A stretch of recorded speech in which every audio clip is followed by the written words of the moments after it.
जय जगन्नाथ सांग मैंने मुझे आसिक छोट गोटे मिनी ब्लॉग नहीं आपण मैंने केमती अच्छा आसुचे समस्ते भल अच्छा मुझे बहुत भल अच्छी बहुत दिन पर छोट गोटे वीडियो नहीं मुझे आउ कहि जय माँ मनसा कारण मु माँ को दर्शन करने आसी माँ पूरा विराजी अच्छा आउ यही मेलाटा पितापाटे अनुष्ठित होउची आउ रामनगर खड़नासी पितापुटू किए मो वीडियो देखुं निश्चय कमेंट मध्य जनइबे। आउ गाइस एई वर्ष नुआ ए मंदिरटा हेइची आउ एते बढ़िया करी पूरा शिल्पी माने गढ़ीचंती आउ माँ को तो एते सुंदर लगुला माने शिल्पी हाथ रे एते सुंदर सुंदर कारुकार्य एते सुंदर लगुला मु तो माँ को बहुत समय धरिकी देखुली। माँ को दर्शन सरला पर आमे चली जाइथिलु अलग अलग ठाकुर माननकु दर्शन करबा पई।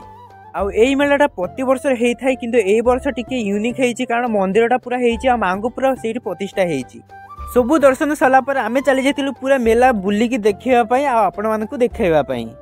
सो गाइस आमे तो मेला बुलुथुलु आउ मोर ही वीडियो करथुलु सेठी देखा जेतला मोर सांग मानक सहित सांग मानक छाड़ी के बहुत जनक सहित तो देखा हेइची किंतु वीडियो ठीक से करी हेइनी आ बहुत भल लागुथला आपण माने आसी कि आम सहित देखा करचंती बहुत भल लागुथला। समस्त सहित देखा करिक आमे चली जाइथिलु किछि खाइबा पई एठी भक्त माने खाउचंती मंचूरियन किंतु आमे खाइनु आ से माने खाइचंती एठी आपण माने कमेंट करबे सेमती कंठी तिलक पिंदिकी तमे माने ए सब खाउच किंतु एइथिरे पियाज रसुण किछि दिया हेनी पूरा भेज दुकान समस्त खाउचंती। सो गाइस आज मते कमेंट करिवे जे आज मते देखियाउ केमती लागुची कमेंट मध्यम जणैबे। खिया पिया सब सरला पर आमे चली जाइथिलु किछि फोटो शूट करबा पई।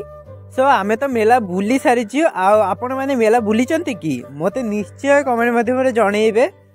आउ जो मैंने मेला बुली ना टिके व्यस्तता जीवन रू टिके समय बाहर करी मेला बुलिकी आसतु बहुत बढ़िया से मेलाटा अनुष्ठित होउची। आ मु वीडियोटा एठी एंड करछि। वीडियोटा भल लागिथिले like comment share and subscribe करिवे। आ जो मैंने फेसबुक पेज रे देखुचंदी पेजटा को फॉलो कर देबे। टाटा गाइस।